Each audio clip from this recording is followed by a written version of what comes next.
Yang tersangka setelah Pilpres ini namanya Anies Baswedan dan Muhaimin. Kalau sebaliknya nanti Pak, kalau Anies menang? Tidak ada, belum pernah diperiksa.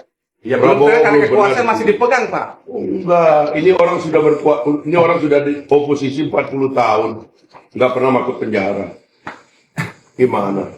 Saya pikir itu dia sedang bergimik, apa dia bangun tidur atau mungkin ada mabok sesuatu ya.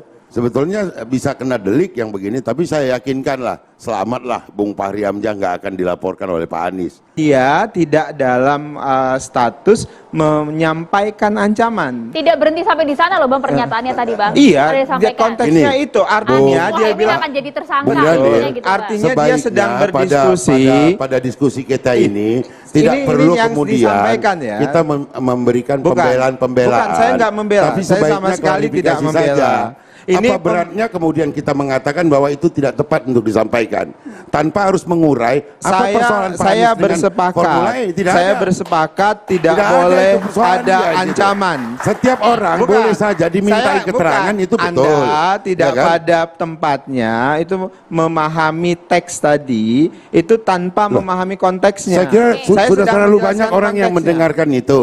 Kita berharap nih Gini sebetulnya loh, Pak bukan untuk Bestari mendegradasi Barus. Saya selesaikan dari TKN, dulu tetapi lebih konteksnya. kepada mengkonfirmasi. Iya. Ini loh ada begini ketika Anda menyatakan bahwa ingin memakai model-model kampanye yang santun. Tetapi kan salah satu wakil ketua umumnya tidak menunjukkan Kita hal dengarkan itu. dulu Saya Bestari kira itu. Barus, saya jelaskan dulu teks dan konteksnya. Tadi belum selesai. Nah, kemudian dia jelaskan karena ada proses kasus itu, bisa jadi pasca Pilpres ada yang jadi tersangka. Itu pendapat seorang Fahri Ada kata Hamzah. bisa jadi ya, Bang, ya? Oke, itu Kalimatnya karena tidak apa? seperti Karena itu. tadi sudah dijelaskan Jangan oleh diperbaiki, Bang Habib. perbaiki kalimatnya. Enggak, Anda Makanya dengarkan dulu. dari yang Saya kita nggak selesai. bukan. Jangan diperbaiki ditambah kurang. Gitu Enggak. loh. Enggak, Pak Bestari Barus, Pak saya Fahri Hamzah selesaikan itu, dulu. Saya selesaikan. Bung Fahri Hamzah itu adalah politisi senior yang nggak boleh salah pengucapannya. Oh iya. Ketika dia salah, Saya sepakat. bagian dari tim Anda Saya sepakat. yang harus memberikan konfirmasi. Saya sepakat terkait itu. Enggak, saya sepakat terkait itu. Nah, konteks yang dia sampaikan itu ketika diskusi terkait dengan gerakan anti korupsi. Kalau di mereka kan menuduh bahwasannya Pak Prabowo terkait. Bang Fahri teks yang dia sampaikan enggak dong, yang pernah dipanggil dan terkait bahkan bisa berpotensi itu dipanggil nanti setelah Pilpres itu ya mereka Tidak ada kata potensi. Kalimatnya Jadi bisa kita jangan baca, kalimatnya Bang Bestari. Bang. Malah menyebut Enggak. Anies Muhaimin Bentar, bakal Bang, jadi dibacakan tersangka. dulu. Udah tahu. Udah Tahu, kami. tidak perlu dibaca. Saya melihat ini sebenarnya kelompok nomor 1 dan nomor 3 memang mempersepsikan ini bukan perebutan mati-matian untuk tahta, untuk politik dinasti, tapi ini adalah untuk menegakkan demokrasi. Kenapa? Karena kelompok 01 dan 03 itu memang orang yang dari dulu membangun reformasi di Indonesia, menumbangkan orde baru. Ya, Ibu Megawati dan Ganjar dan Pak Mahfud, kemudian saya, Pak Anies dan lain-lain, itulah anak-anak reformasi tahun 98 yang menurunkan mertuanya Prabowo. Karena mertua Prabowo itu 30 tahun berkuasa menindas rakyat. Dan dia juga sekarang ketika berkuasa, dia jauh dari rakyat. Jadi saya bilang ini, Prabowo ini betrayal, pengkhianat terhadap rakyat yang mendukung dia di 2014 dan 2019, di mana saya jadi direktur. Ya, saya ini dulu direktur relawan, boleh di googling ya, Saganda Nenggolan, direktur relawan Prabowo. Ya, Hatta Rajasa 2014. 2019 saya kampanye Prabowo sampai ke Banyuwangi bersama Kiflan Zen ditugaskan oleh namanya Jenderal Joko Santoso. Waktu itu Prabowo itu betul-betul di mata kita itu adalah pemimpin rakyat, tapi kemudian dia betrayal. Dia meninggalkan kita, meninggalkan pendukungnya. Jadi sebenarnya ini kemudian ketemu juga dengan Jokowi, yang itu saya sebut maling kundang. Kenapa Jokowi maling kundang? Karena dia itu meninggalkan ibu yang membesarkan dia, namanya Ibu Megawati. Jadi dua-dua ini membuat sakit hati di rakyat 01 dan 03, akhirnya orang bilang sekarang salam 4 jari. Bersatulah 01 dan 03, di bawah di rakyat. Dan kemudian kita lihat Pak Muhaimin tadi di TV tadi, dia menghormati pilihan rakyat itu.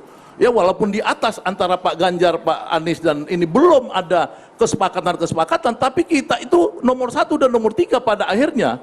karena desakan rakyat mungkin akan menyingkirkan 02 sebelum tanggal 14 ini. Jadi jangan sampai dia masuk ke putaran kedua gitu. Agama harus menjadi panduan akhlak politik, bukan sebagai alat politik. Nah, ini yang jadi komitmen Pak Prabowo. Mari kampanye kita, narasi kita itu narasi yang menggembirakan, narasi yang mempersatukan. Itu kan dia melempar air ke muka sendiri. Yang begini-gini kampanye itu siapa kemarin Prabowo itu? Siapa namanya? Bukan Zulkifli Hasan. Kan udah kita bahas. Bulan lalu orang disuruh sama Zulkifli Hasan tuh kalau sholat begini nih, jangan 1 jari 2 jari. Kok nggak dihitung itu? Ya kan untuk bilang Prabowo milih Prabowo loh. Gitu loh. Jadi kita harus refleksi diri sendiri dulu sebelum menuduh orang lain gitu. Kalau yang tadi tuh nggak level menteri. Yang tadi itu kan cuma level orang-orang kampanye. Itu menteri Bang yang Saganda, justru yang pertama yang bahas tentang amin-amin itu Pak Anies. Pak Anies bareng dengan Ustadz Abdul Somad. Loh, bercanda terkait itu. Beda kalau ini. Itu yang saya sebut. Begini ya, Yokan di teman-teman awak, lalu kan di namanya bukan. Ini harus tahu Bung Dhanil. Itu namanya Menteri Republik Indonesia pakai uang negara datang ke Semarang, ya dibayar semua hotelnya itu oleh kementerian, kemudian berkampanye. Itu sama seperti tadi Pak Prabowo sama Pak Jokowi tadi itu pakai uang negara nggak itu? Hah? Yang kita bahas tadi itu terkait dengan menggunakan agama sebagai alat tadi. Ya, Pak makanya, Anies itu membahas hal yang serupa, makanya saya bahkan tanya, duluan bukan dibandingkan dengan Pak Zulkifli Hasan. Bukan soal duluan, apakah Bung Dhanil? Ya itu yang tadi saya bukan sebutkan. soal duluan, jangan duluan. Yokan diurang. Jangan gitu. Itu kena ke diri Anda sendiri. Tadi kan saya udah bilang, Anda mengkritik kelompok Anies menggunakan agama. Sekarang saya bilang, apakah Zulkifli Hasan sebagai menteri yang pendukung inti daripada Prabowo begini nggak?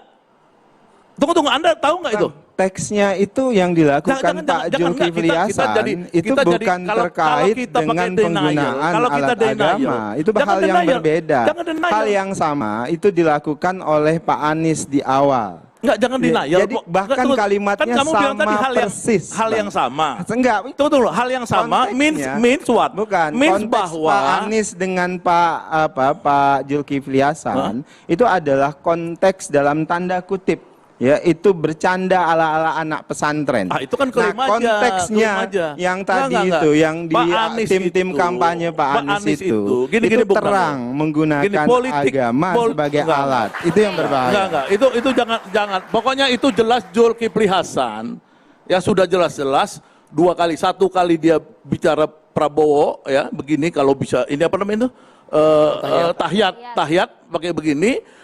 Yang kedua, dia itu juga mempolitisasi bansos, tapi mungkin kita ya termin berikutnya, dia menyuruh rakyat itu, ini Jokowi kan yang ngasih bansos di Kendal kemarin tanggal 29, ini 02 ini kejam, bahaya.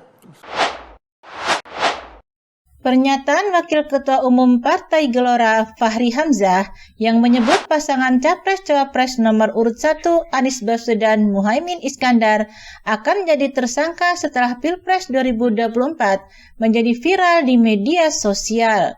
Pernyataan itu disampaikan Fahri saat berdialog dengan beberapa orang soal kegagalan food estate. Dalam video tersebut, terlihat Fahri ngotot tengah menjawab pertanyaan seseorang mengenai kegagalan food estate. Lalu, mantan Wakil Ketua DPR RI ini justru menyebut Anies dan Muhaimin akan menjadi tersangka. Nggak ada fakta hukumnya. Yang tersangka setelah Pilpres ini adalah namanya Anies Baswedan dan Muhaimin. Kata Fahri Hamzah dikutip kantor berita politik Ermol dari media sosial pada Selasa 30 Januari. Selanjutnya, dalam potongan video tersebut, Fahri menyebut Prabowo sudah oposisi selama 40 tahun dan tidak pernah masuk penjara. Anda suka tidak suka Jokowi, jadi pendukung-pendukungnya Prabowo lama akhirnya benci Jokowi, pungkas Fahri. Menanggapi hal itu, jubir Timnas Amin Bestari Barus menyatakan Fahri sedang bergimik menjelang Pilpres 2024. Apakah dia sedang bangun tidur atau mabuk sesuatu? Mungkin karena partainya Partai Gelora yang sulit naik dengan gimmick-gimmick begitu. Mungkin bisa bikin naik, kata Bestari dalam dialog pada acara di suatu stasiun TV swasta. Dia pun enggan mengomentari lebih jauh pernyataan Fahri tersebut. Menurut dia, sikap Anies yang selalu membawa kesejukan di tengah masyarakat enggan melaporkan Fahri ke penegak hukum. Saya kira Indonesia butuh pemimpin yang selalu menebar kesejukan seperti Anies. Alhamdulillah Pak Anies tidak akan melaporkan itu, pungkas politik Nasdem tersebut.